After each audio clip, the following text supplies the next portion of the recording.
नमस्कार दोस्तों, RIQ study में आपका स्वागत है। आज हम लोग देखेंगे भारतीय संविधान का महत्वपूर्ण प्रश्न जो कि पिछले कई एग्जामों में पूछे गए हैं। तो आइए चलते हैं प्रश्न संख्या 1 की ओर। प्रश्न संख्या 1 देखेंगे, यदि भारत का राष्ट्रपति पद त्याग करना चाहता है तो उसे पद त्याग का पत्र किसे भेजना पड़ता है? तो उपराष्ट्रपति को। अगला प्रश्न देखेंगे, वित्त आयोग का गठन होता है तो संविधान के प्रावधानों के अंतर्गत। 10वें वित्त आयोग के अध्यक्ष कौन थे? तो केसी पंत। भारत के संविधान में अवशिष्ट शक्तियां किसमें निहित है? तो संसद में।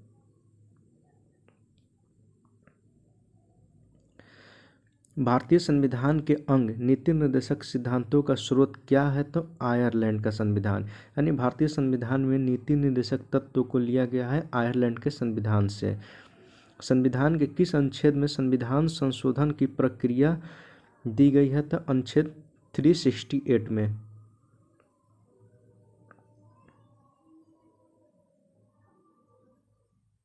अगला प्रश्न देखेंगे, समाजवाद वह टोपी है जो सुविधा अनुसार पहनी जा सकती है। यह कथन किस प्रसिद्ध आलोचक का है? तो CEM जोड का। किस एक्ट के तहत भारत सचिव की स्थापना हुई थी? तो भारतीय परिषद अधिनियम 1858। परिसीमन आयोग का पदेन सदस्य कौन होता है? तो मुख्य चुनाव अधिकारी। संविधान के किस अनुच्छेद में यह उक्ति है कि केंद्रीय कार्यपालिका शक्ति के प्रयोग में कोई व्यवधान न उपस्थित हो? उल्लेखित है अनुच्छेद 257 में। सार्वजनिक लेखा समिति में राज्यसभा के कितने सदस्य होते हैं? तो राज्यसभा के 7 सदस्य होते हैं। सार्वजनिक लोक लेखा समिति या सार्वजनिक लोक लेखा समिति दोनों एक ही हैं। इसमें टोटल 22 सदस्य होते हैं, जिसमें 15 सदस्य लोकसभा के होते हैं और 7 सदस्य राज्यसभा के होते हैं। और प्राक्कलन समिति होता है। प्राक्कलन समिति में टोटल 30 सदस्य होते हैं और 30 के 30 सदस्य लोकसभा के होते हैं। और इसी प्राक्कलन समिति का जुड़वा बहन कहा जाता है सार्वजनिक लेखा समिति या सार्वजनिक लोक लेखा समिति को प्राक्कलन समिति का जुड़वा बहन कहा जाता है।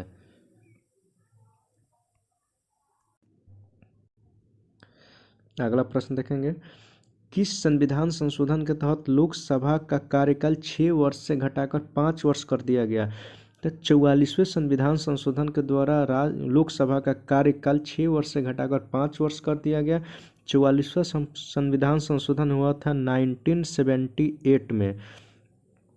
और आप लोग सोचेंगे कि ये 6 वर्ष से घटाकर 5 वर्ष कर दिया गया, तो 5 वर्ष से बढ़ाकर 6 वर्ष कब किया गया? तो 42वें संविधान संशोधन 1976 में 42वें संविधान संशोधन के द्वारा लोकसभा का कार्यकाल 5 वर्ष से बढ़ाकर 6 वर्ष कर दिया गया, जिसको 44वें संविधान संशोधन 1978 में फिर से वही 6 वर्ष से घटाकर 5 वर्ष कर दिया गया। संविधान में मूल कर्तव्यों से संबंधित प्रावधान किस समिति की संस्तुतियों के आधार पर सम्मिलित किए गए हैं? तो स्वर्ण सिंह समिति के संस्तुति पर मूल कर्तव्यों को प्रावधान में समिति में आधार पर सम्मिलित किए गए हैं। मूल कर्तव्य संविधान में 42वें संविधान संशोधन के द्वारा 51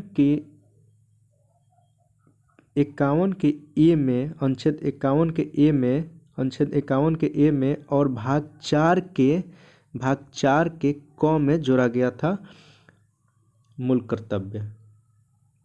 उस समय मूल कर्तव्यों की संख्या 10 थी।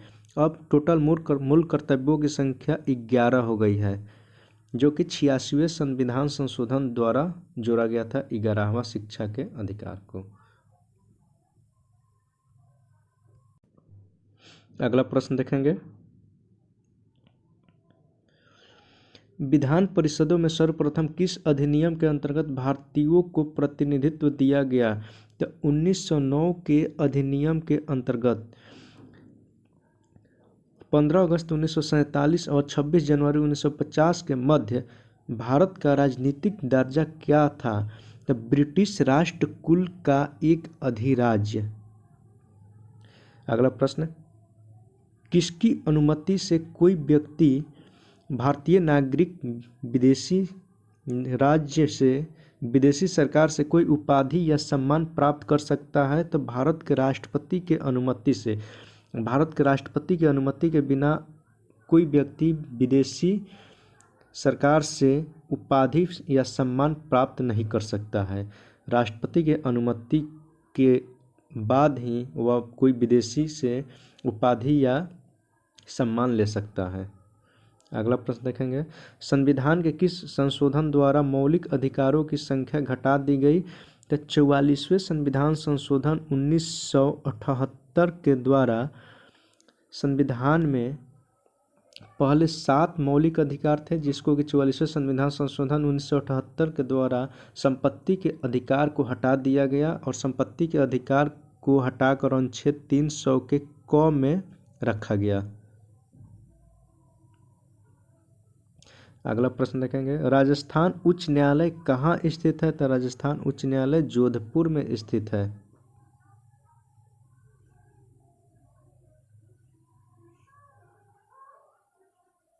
अगला प्रश्न देखेंगे,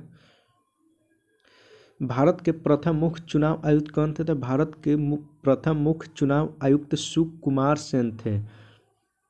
भारत की सर्वोच्च विधि है तो संविधान। भारत की सर्वोच्च विधि संविधान है। समान न्याय और निःशुल्क विधि सहायता का प्रावधान संविधान के किस अनुच्छेद में है? तो अनुच्छेद 39 के ए में। भारतीय संविधान की संघ और राज्यों के बीच शक्ति की विधि किस देश के संघ की प्रेरणा पर आधारित है? तो कनाडा के। संसद का अधिवेशन प्रारंभ होने के कितने दिन पश्चात अध्यादेश अप्रभावी हो जाता है? अप्रभावी हो जाता है यदि इस बीच संसद एक प्रस्ताव द्वारा उस पर अपनी स्वीकृति न दे। तो 6 हफ्ता के बाद, 6 हफ्ता तक अगर संसद उस पर सहमति दे दे तो कानून बन जाता है, और अगर वो स्वीकृति न दे तो अध्यादेश अपने आप समाप्त हो जाता है। भारतीय संविधान का कौन सा अनुच्छेद राज्य सरकारों को ग्राम पंचायतों को संगठित करने का निर्देश देता है? तो अनुच्छेद 40।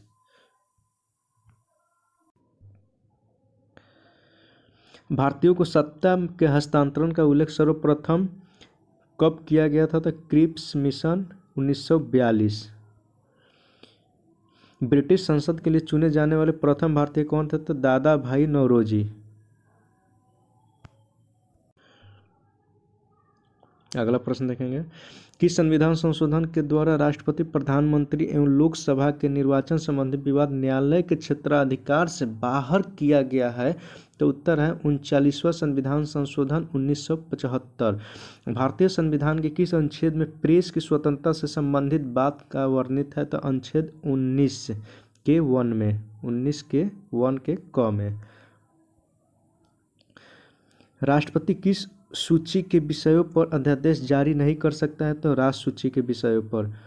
सर्वप्रथम किस राज्य में लोक अदालत आयोजित की गई थी? तो गुजरात में। 42वें संविधान संशोधन द्वारा किस अनुच्छेद में मौलिक कर्तव्यों को जोड़ा गया? तो 51 के ए में, जो कि पीछे ही आप लोगों को बता दिए हैं। अगले प्रश्न, संविधान के संरक्षक के रूप में सर्वोच्च न्यायालय का अधिकार विश्व के किस संविधान से लिया गया है? तो संयुक्त राज्य अमेरिका के संविधान से। भारत की संप्रभुता किसने में निहित है? तो भारत की जनता में। विश्व के एकमात्र हिंदू राष्ट्र का नाम बताइए? तो नेपाल। भारत का प्रथम विधि अधिकारी कौन होता है? तो भारत का महान्यायवादी। भारत को संपूर्ण प्रभुत्व संपन्न लोकतंत्र में गणराज्य कब घोषित किया गया? तो 26 जनवरी 1950 को। मूल अधिकारों को सर्वप्रथम किस देश में संवैधानिक मान्यता प्रदान की गई? तो संयुक्त राज्य अमेरिका में। अगले प्रश्न, अखिल भारतीय सेवाओं का सृजन कौन कर सकता है? तो राज्यसभा 2/3 बहुमत से। ये देखिएगा तो अनुच्छेद 312 में है। लोकसभा में विपक्षी दल के नेता के रूप में मान्यता प्राप्त करने के लिए दल द्वारा न्यूनतम कितने प्रतिशत सीटें प्राप्त करना आवश्यक है? तो 10%, कुल सीटों का 10%। अगला प्रश्न देखेंगे, संविधान सभा की पहली बैठक किस दिन आरंभ हुई थी? तो 9 दिसंबर 1946 को संविधान सभा की पहली बैठक हुई थी, जिसका अध्यक्ष अस्थायी अध्यक्ष डॉक्टर सच्चिदानंद सिन्हा को बनाया गया था। और उसके बाद 11 दिसंबर 1946 को हुआ था, जिसका अस्थायी अध्यक्ष डॉक्टर राजेंद्र प्रसाद को बनाया गया था। और 13 दिसंबर 1946 को उद्देश्य प्रस्ताव जवाहरलाल नेहरू द्वारा उद्देश्य प्रस्ताव 13 दिसंबर 1946 को प्रस्तुत किया गया था। और 22 जनवरी 1947 को यह प्रस्ताव पास किया गया था। तो आगे प्रश्न वो देखेंगे। आगे प्रश्न है ही, संविधान निर्माण की दिशा में पहला कार्य उद्देश्य प्रस्ताव था। 22 जनवरी 1947 को यह प्रस्ताव किसने प्रस्तुत किया था? उस दिन जवाहरलाल नेहरू ने प्रस्तुत किया था उद्देश्य प्रस्ताव। ऐसे 13 दिसंबर 1946 को जवाहरलाल नेहरू द्वारा पेश हुआ था, जो 22 जनवरी 1947 को प्रस्ताव पारित हुआ। और उसके बाद ही प्रस्ताव पारित होने के बाद 22 जनवरी 1947 को उद्देश्य प्रस्ताव की स्वीकृति के बाद संविधान सभा ने संविधान निर्माण हेतु अनेक समितियां नियुक्त की। उनमें प्रमुख थी वार्ता समिति, संघ संविधान समिति, प्रांतीय संविधान समिति, संघ शक्ति समिति और प्रारूप समिति। अगला प्रश्न देखेंगे, मूल संविधान में राज्यों के 4 अलग अलग प्रवर्गों को समाप्त करने के लिए किसकी अध्यक्षता में राज्य पुनर्गठन आयोग का गठन किया गया था? तो फजल अली की अध्यक्षता में। संपत्ति का अधिकार किस प्रकार का अधिकार है? तो वैधानिक अधिकार। किस वर्ष संसद ने अस्पृश्यता अधिनियम को संशोधित कर सिविल अधिकार संरक्षण अधिनियम के मान से पारित किया? तो 1976 ईस्वी में।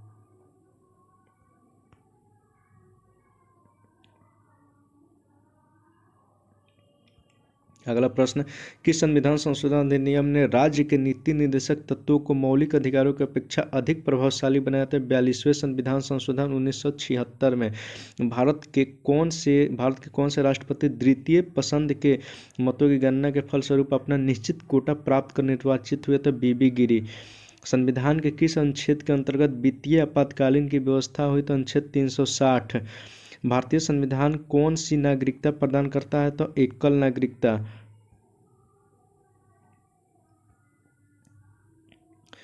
प्रथम पंचायती राज व्यवस्था का उद्घाटन पंडित जवाहरलाल नेहरू ने 2 अक्टूबर 1959 को किस स्थान पर किया? तो नागौर, राजस्थान।